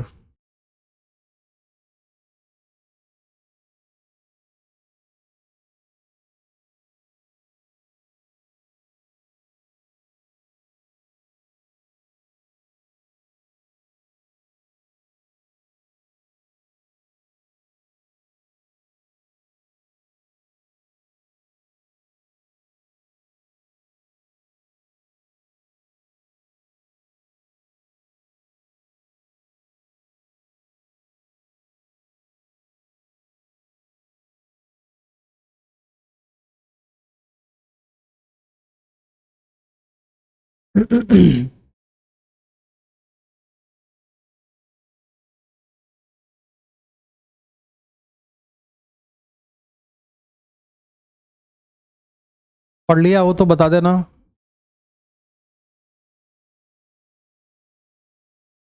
इसमें 3 मंकी हैं, एक ही रोप के ऊपर, एक कोई ऊपर जा रहा है कोई नीचे आ रहा है, ऐसा हो रहा है। रोप एक ही है ना? तो पूरी रोप में टेंशन सेम होगा कि अलग अलग होगा?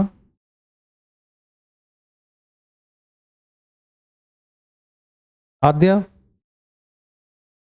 इस पूरी रोप में टेंशन सेम होगा कि अलग अलग होगा?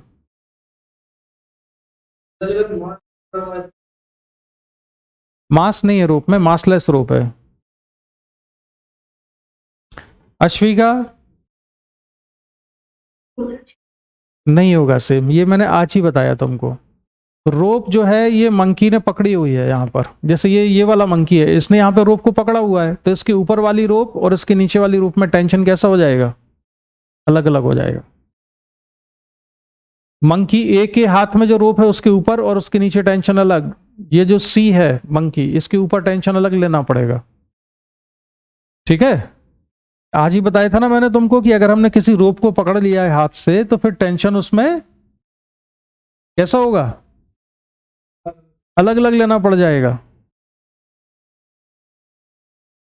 यहां से कोई रोप को पकड़ के लटका हुआ है, एक आदमी यहां से रोप को पकड़ के लटका हुआ है, एक यहां से पकड़ के लटक जाए, तो इस हिस्से में टेंशन T1, यहां T2, यहां मान लूं मैं T3 और इसको लिख लेता हूं T4। तो सबसे ज्यादा टेंशन कहां पर होगा?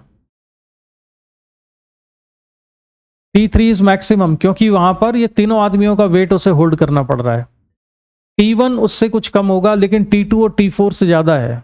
T2 टेंशन किसकी वजह से? केवल नीचे वाले की वजह से। और T4 टेंशन कितना होगा? 0, इससे कोई नहीं लटका हुआ है, तो उसके नीचे जो रोप है, इस आदमी के नीचे जो रोप है, यहां पे टेंशन कितना होगा? 0 होगा। ये बात समझ में आई कि नहीं? चलो, तो अब हम इसके आगे सॉल्यूशन की डायरेक्शन में बढ़ते हैं। तो थोड़ी थोड़ी मैं तुम्हारी हेल्प करता हूं इसमें। एक ऐसा लेके सॉल्व करो और आराम से सॉल्व करना, न्यूटन सेकंड लॉ प्रॉपरली लगाना इसमें। अब मान लेते हैं कि डी पॉइंट पे जो टेंशन है ऊपर वाले हिस्से में, इसको लिख लिया मैंने TD। इस हिस्से में जो टेंशन है इसको मैं लिख लेता हूं T1। यहां पर जो टेंशन है ये वाला सेक्शन, किस सेक्शन की बात कर रहा हूं? ये वाली जो रोप है इन दोनों के बीच में, यहां पे टेंशन कितना है? T2 है। और मंकी ए और मंकी बी के बीच में जो रोप है यहां पर टेंशन मान लिया T1 है। और सी के नीचे जो रोप लटक रही है वहां तो टेंशन ही नहीं होगा, क्योंकि उसको किसी का वेट सपोर्ट करना ही नहीं पड़ रहा है। बस इसका टेंशन TD मान लिया हमने। ठीक है, चलो अब सॉल्व करो जरा। सबसे पहले तो क्या करोगे? तीनों मंकी के फ्री बॉडी डायग्राम बनाओ जरा।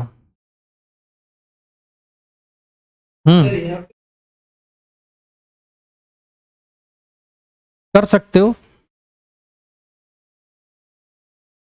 करो कंसिडर ब्लॉक की तरह से और फ्री बॉडी डायग्राम बनाओ। मंकी कंसिडर करने में क्या दिक्कत है?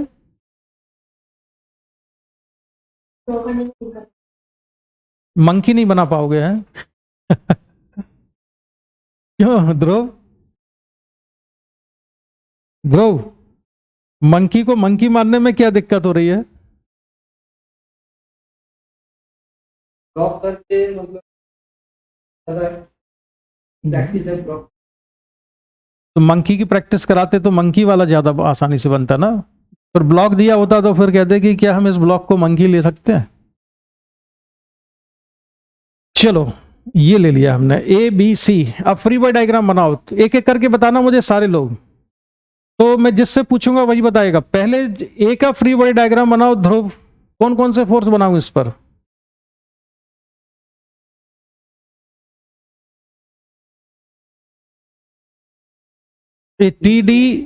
TD tension is acting vertically upward at on the monkey a. ठीक है, और नीचे 10 ग्रेविटेशनल फोर्स बोलो।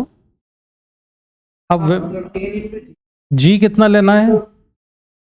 जी तो 100 न्यूटन ले लिए, 100 न्यूटन हो गया। और कोई फोर्स? अच्छा, अश्वी का ए का फ्री बॉडी डायग्राम करेक्ट है कि इसमें कुछ और बनेगा अभी? T1 किस डायरेक्शन में? नीचे है। हाँ, T1 नीचे बन रहा है। आद्या, अब जरा बी का फ्री बॉडी डायग्राम बनवाओ। देखो, सबसे पहले तो ना ग्रेविटेशनल फोर्स बना लिया करो, इसमें गलती होने के चांसेस ऑलमोस्ट नेग्लिजिबल होते हैं। तो 150 न्यूटन तो ग्रेविटेशनल फोर्स बना लिया इसका। और T1 डाउनवर्ड्स में डाउनवर्ड्स में T2। ठीक है, सी का फ्री बॉडी डायग्राम। अपवर्ड्स में टी अपर डायरेक्शन में T2 और कितना? 80। चलो अब न्यूटन सेकंड लॉ से इक्वेशन लिखना शुरू करते हैं। तो ब्लॉक ए पर इक्वेशन लिखेंगे पहले। तो क्या इक्वेशन लिखें? क्वेश्चन पढ़ लेना, उसके हिसाब से लिखी जाएगी इक्वेशन।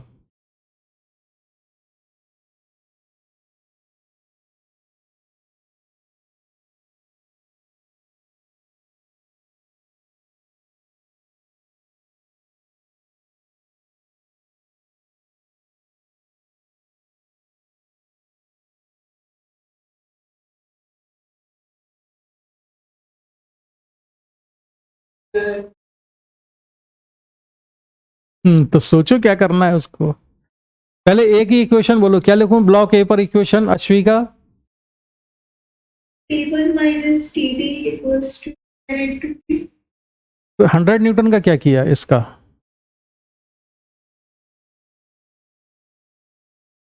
ये तो बोला ही नहीं तुमने इसका इक्वेशन में।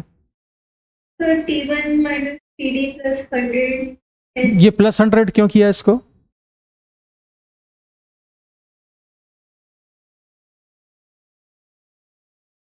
अच्छा, T1 को प्लस T1 क्यों लिखा है, माइनस T1 क्यों नहीं लिखा?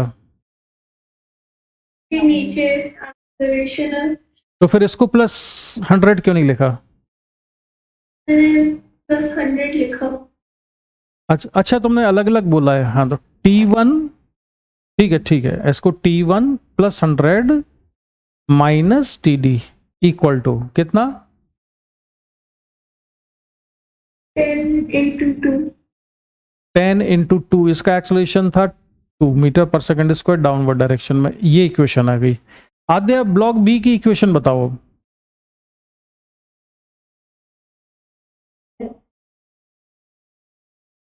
बोलो। तो जब एक्सेलरेशन 0 होती है तो कौन सा परसेंट कोई भी भाई न्यूटन सेकंड लॉ से इक्वेशन लिखते हैं तो लिखो ना। बोलो।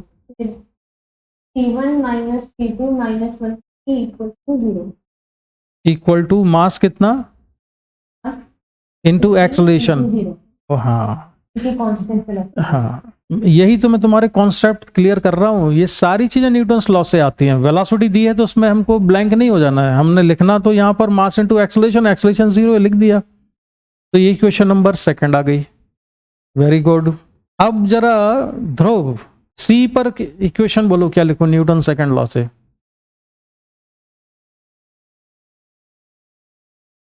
ऊपर जा रहा है टी वाला, तो टी2 को ऊपर करना पड़ेगा। T minus T equal to mass into acceleration. हाँ, मास कितना है इसका? ये 8 है।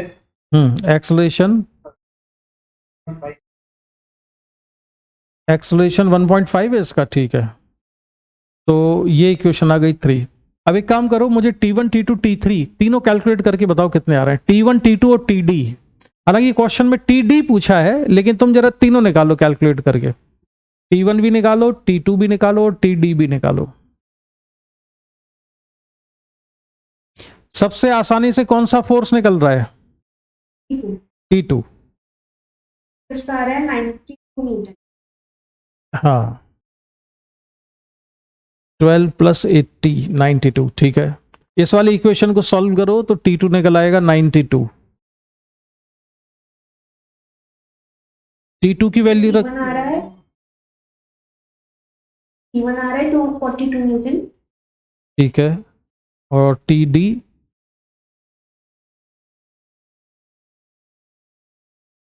TD आ रहा है 342 340। एक दोबारा कैलकुलेशन करो, मुझे लग रहा है कुछ गड़बड़ हो गया लगता है। फिर से चेक करना कैलकुलेशन।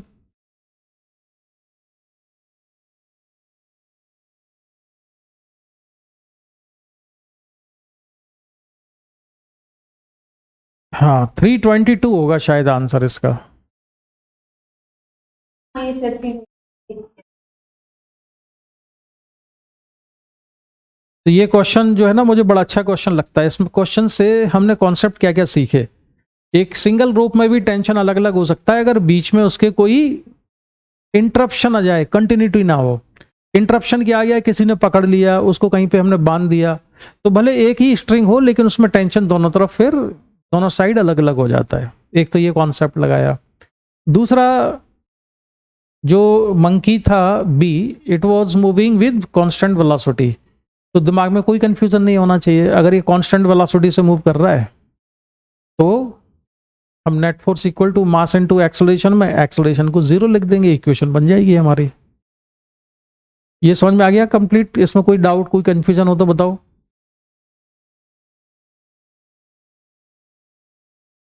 बोलो।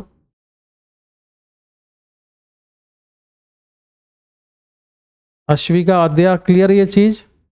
Yes. ठीक है। तो तुम्हारे कुछ कुछ अब कॉन्सेप्ट क्लियर हो रहे हैं कि नहीं, लॉज ऑफ मोशन के कैसे लगाते हैं इक्वेशंस को, Yes. है ना? कोई भी चीज अंदाज से नहीं करते हैं कि चलो यार ऐसा कर देते हैं। हम बिल्कुल फिक्स्ड सेट ऑफ रूल्स को लेके चल रहे हैं जिसमें दिमाग में 1% भी कहीं पर भी कंफ्यूजन नहीं है, बिल्कुल क्रिस्टल क्लैरिटी है हर पॉइंट पर, हर जगह कि कैसे लगानी है इक्वेशन।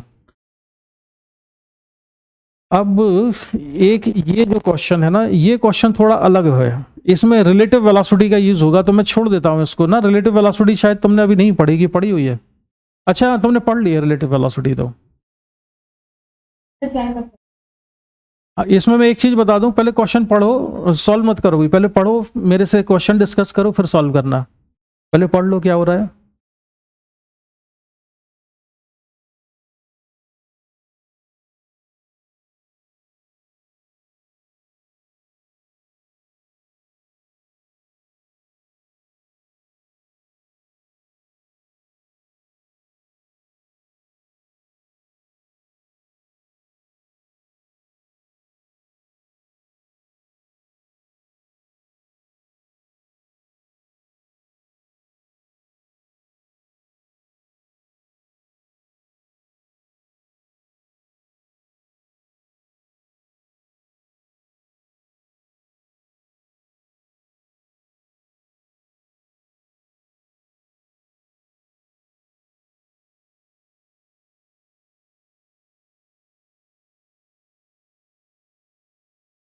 पढ़ लिया क्वेश्चन?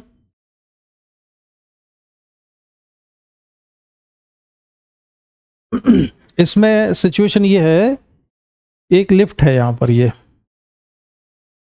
इस लिफ्ट में जो स्ट्रिंग, एक पुली है, पुली के ऊपर से स्ट्रिंग पास हो रही है। स्ट्रिंग के लेफ्ट साइड में तो ब्लॉक बी है, लेकिन राइट साइड में क्या है? राइट साइड में एक शाफ्ट है, ठीक है? और उस शाफ्ट का मास खुद का कितना है? कुछ मास है उसका, जिसको कि हमने ए नाम दिया हुआ है। अब इससे हो ये रहा है कि शाफ्ट जब घूमती है ऐसे ऐसे ऐसे घूम रही है, तो ये स्ट्रिंग उसके ऊपर वाइंड होती है, ठीक है? वाइंडिंग होती जाती है। बात समझ में आई? स्ट्रिंग इसके ऊपर, स्ट्रिंग की क्या होती जाती है?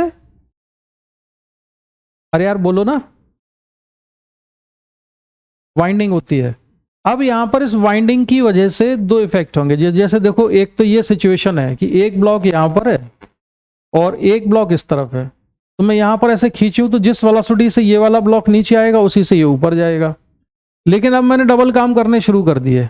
अब मैं इसको नीचे भी लेके आ रहा हूं और लपेट भी रहा हूं, ऐसे ऐसे वाइंडिंग भी करता जाऊं, वाइंडिंग भी करता जाऊं और नीचे भी लेता हूं। तो उससे क्या होगा? बी अब ज्यादा तेजी से ऊपर जाएगा, क्योंकि दो इफेक्ट हैं अब।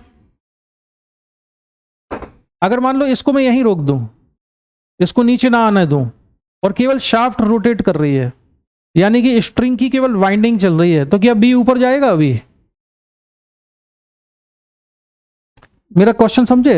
मैंने मान लिया इसको, मैंने यहीं रोक दिया अभी, ए को मैंने हाथ से पकड़ लिया, लेकिन शाफ्ट अपनी जगह घूम रही है और स्ट्रिंग वाइंडिंग होती जा रही है। स्ट्रिंग की वाइंडिंग अगर चल रही है तो क्या ब्लॉक बी अब भी ऊपर जाएगा? बोलो।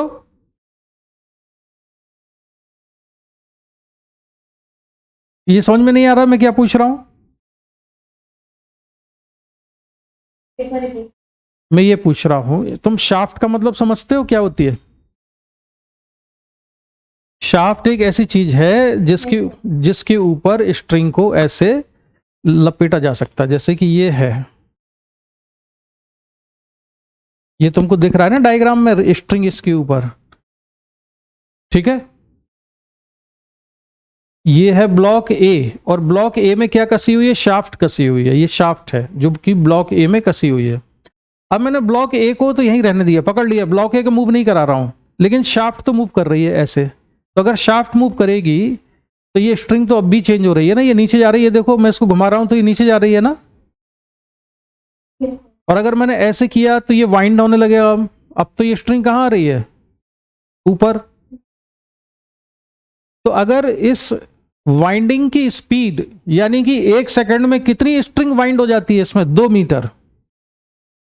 वाइंडिंग की स्पीड कितनी है, 2 मीटर पर सेकंड। इसका मतलब क्या हुआ कि ये जो वाइंडिंग चल रही है यहां पर, ये वाइंडिंग किस स्पीड से चल रही है कि 1 सेकंड में कितनी स्ट्रिंग वाइंड हो जाती है यहां पर, ऐसे यहां से यहां तक कि 2 मीटर इसमें वाइंड हो जाती है 1 सेकंड में। तो ये ब्लॉक कितना ऊपर आएगा, जो यहां पे बंधा हुआ होगा, कितना ऊपर आएगा 1 सेकंड में, कितना ऊपर आएगा, 2 मीटर ऊपर आ जाएगा। यानी कि इस ब्लॉक की वेलोसिटी भी 2 मीटर हो जाएगी। अब मैं दूसरी चीज करता हूं, अब मैंने शाफ्ट को पकड़ लिया, शाफ्ट को मूव नहीं करने दे रहा हूं मैं, शाफ्ट को रोटेट नहीं होने दे रहा हूं, लेकिन मैं इसको नीचे आने देता हूं। अब ये जो मोटर है ना, ये नहीं रोटेट नहीं कर रही है, लेकिन जो ब्लॉक ए है ये 2 मीटर पर सेकंड से नीचे आता है, तो ब्लॉक बी किस स्पीड से ऊपर जाएगा, 2 से ही जाएगा। लेकिन अब दोनों काम कर रहे हैं हम, ए को नीचे भी ला रहे हैं और वाइंडिंग भी हो रही है, तो ब्लॉक बी कितनी स्पीड से ऊपर जाएगा,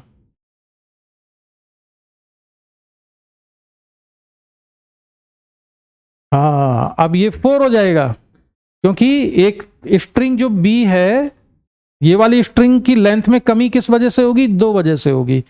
एक तो ये नीचे आ जाएगा, और दूसरा मोटर रोटेट कर रही है तो स्ट्रिंग की वाइंडिंग होगी शाफ्ट के ऊपर।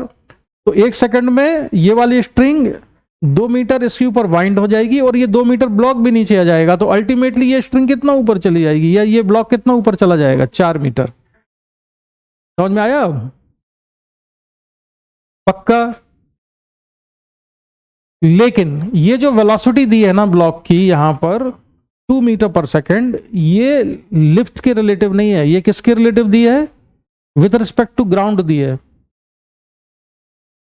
ये किसके रिलेटिव दी है, विथ रिस्पेक्ट टू ग्राउंड। तो उससे क्या फर्क पड़ेगा, उससे फर्क ये पड़ेगा कि मान लो एक लिफ्ट है, लिफ्ट के अंदर एक पुली है, और एक ब्लॉक, 2 ब्लॉक हैं इसके साथ, एक ब्लॉक ए है एक ब्लॉक बी है। मान लो कि इस ब्लॉक, ये ब्लॉक जो है बी 2 मीटर ऊपर जाता है, तो ब्लॉक ए कितना नीचे आएगा, 2 मीटर। किसके रिलेटिव आएगा ये, ग्राउंड के या लिफ्ट के, नहीं हाँ सॉरी ग्राउंड नहीं, लिफ्ट के रिलेटिव आएगा ऐसा। लेकिन लिफ्ट खुद अगर ऊपर जा रही हो 6 मीटर पर सेकंड से, तो जो ग्राउंड पर खड़ा हुआ आदमी है यहां पर, उसको क्या दिखेगा कि ये ब्लॉक कितना ऊपर गया 1 सेकंड में, 8 मीटर, 8 मीटर। लिफ्ट ऊपर चली गई 6 मीटर, और लिफ्ट के साथ साथ 2 मीटर ये भी ऊपर चला है, तो अल्टीमेटली ये ब्लॉक कितना ऊपर गया, 8 मीटर।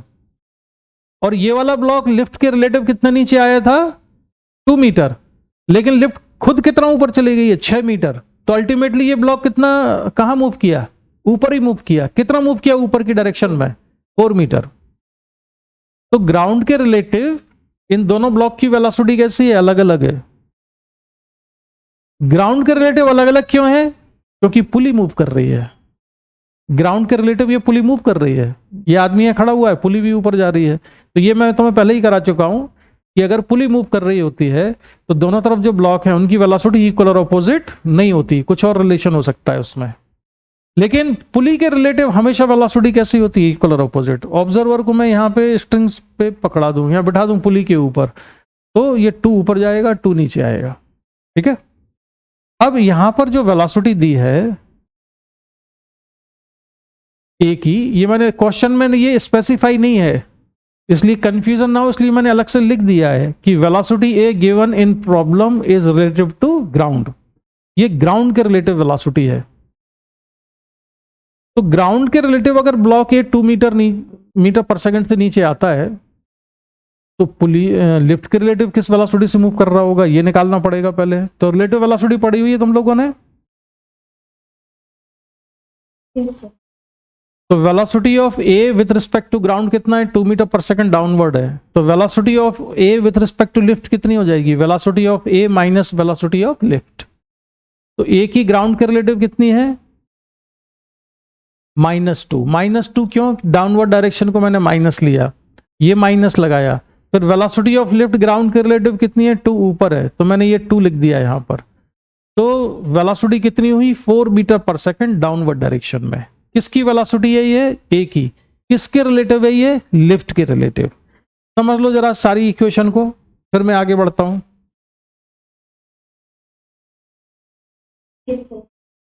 कुछ डाउट हो तो पूछो इसमें फिर हम आगे बढ़ेंगे स्टेप बाय स्टेप। अगर ए की वेलोसिटी लिफ्ट के रिलेटिव 4 मीटर पर सेकंड है ठीक है तो अब बी किस वेलोसिटी से ऊपर जा रहा होगा 4 मीटर पर सेकंड से। किसके रिलेटिव लिफ्ट के। जिस वेलोसिटी से ये नीचे आएगा उसी वेलोसिटी से बी ऊपर जाएगा। किसके लिए होगा ऐसा उस ऑब्जर्वर के लिए जो कि लिफ्ट के अंदर है। लिफ्ट के अंदर जो ऑब्जर्वर है उस ऑब्जर्वर के लिए ये वाला ब्लॉक किस वेलोसिटी से नीचे जा रहा है 4 मीटर पर सेकंड से। तो बी को किससे ऊपर जाना चाहिए 4 मीटर पर सेकंड से। लेकिन बी 4 मीटर पर सेकंड से नहीं उससे ज्यादा वेलोसिटी से ऊपर जाएगा। बताओ क्यों। क्योंकि उसके अंदर जो शाफ्ट लगी है वो भी स्ट्रिंग को रैप करती जा रही है। तो बी की वेलोसिटी ऊपर की डायरेक्शन में क्या होनी चाहिए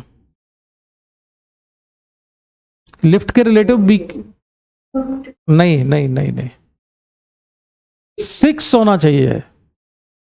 बी की वेलोसिटी लिफ्ट के रिलेटिव 6 होना चाहिए।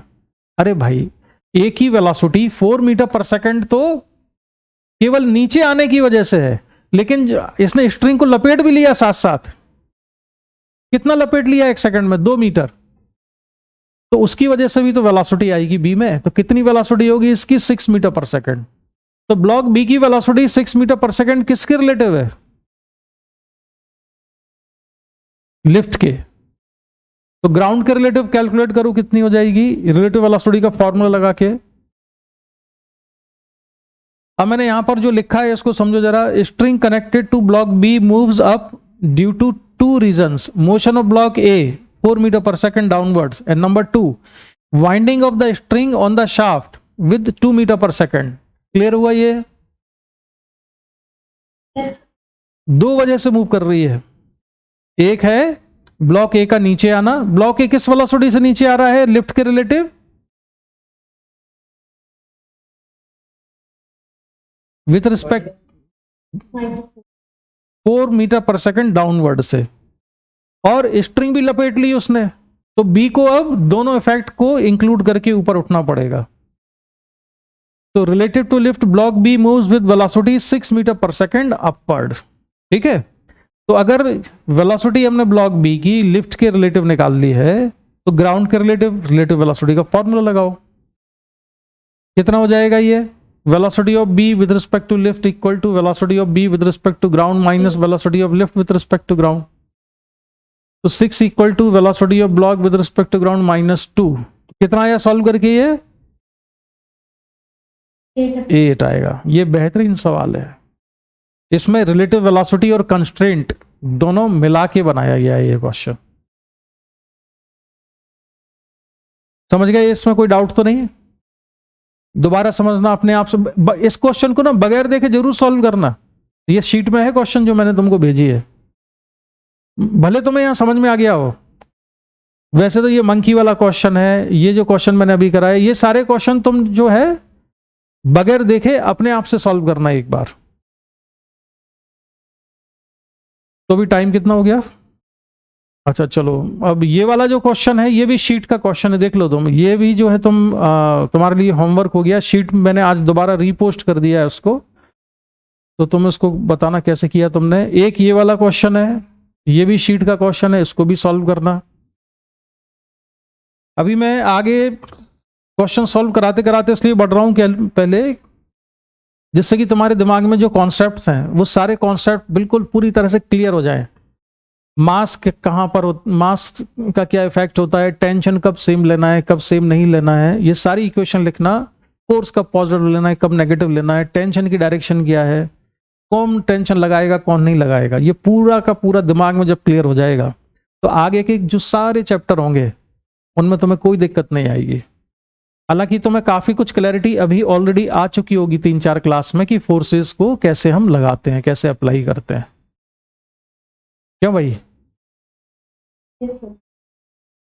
ठीक है, क्यों ध्रुव, तुम्हें समझ में आया होगा, पहले तुम रट लेते थे केवल, हाँ तो अब इनको अप्रोच कैसे करना है तुम लोगों को भी अपने, जब तुम कंपेयर करोगी तुम्हारे जो फ्रेंड्स कैसे सॉल्व करते हैं ना, तुमको भी पता चलेगा कि तुम्हारे कॉन्सेप्ट में जो क्लैरिटी है बिल्कुल क्रिस्टल क्लियर है, कोई कंफ्यूजन नहीं है कि ऐसा क्यों कर रहे हैं। बाकी लोग क्या है, अंदाज से लगाते हैं कि चलो इस क्वेश्चन में ऐसा कर लेते हैं, देखते हैं आंसर आता है कि नहीं आता है। वो काम हम नहीं करेंगे। और जो काइनेमेटिक्स वाला पोर्शन है, रिलेटिव वेलोसिटी वाला, उसमें स्पेशली मैं तुम्हें 2-3 चीजें कराऊंगा अभी। और वैसे तो पूरी काइनेमेटिक्स ही कराऊंगा मैं, लेकिन उसमें भी ना जो रिवर स्विमर वाली प्रॉब्लम्स हैं और एरोप्लेन, अम्ब्रेला, विंड, ये वाले क्वेश्चंस स्पेशली मैं तुम्हें कराऊंगा, तो उसकी चिंता मत करो। दूसरा, सर्कुलर मोशन जो है वो काइनेमेटिक्स के साथ नहीं कराते हैं, तुम्हें कैसे करा दिया मुझे समझ में नहीं आता है। उसमें सेंट्रीपिटल फोर्स नहीं कराया उन्होंने। I think बाद में भी करवाएंगे, अभी एक पार्ट। हाँ, क्योंकि सेंट्रीपिटल फोर्स वगैरह जो है, जब फोर्स लगता है तो बिना फोर्स पड़े उस सर्कुलर मोशन पे नहीं जाया जा सकता। तो वो चीज भी हम फोर्स पढ़ने के बाद, लॉज ऑफ मोशन पढ़ने के बाद करेंगे। लॉज ऑफ मोशन के बाद अभी तो हमको उस पर आना है, फ्रिक्शन पर। ये पूरा बेस तैयार करता है आगे मैकेनिक्स का। तो आज की क्लास को करते हैं हम यहीं पर कंप्लीट। और कोई डाउट है किसी को? सर। सर वो इलेक्ट्रोस्टैट का एग्जाम वो बताऊंगा तुमको, डेट उसकी लिख दूंगा, ठीक है।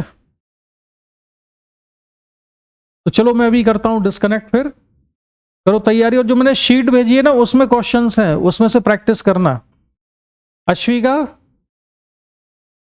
तुम प्रैक्टिस थोड़ी कम कर रही हो,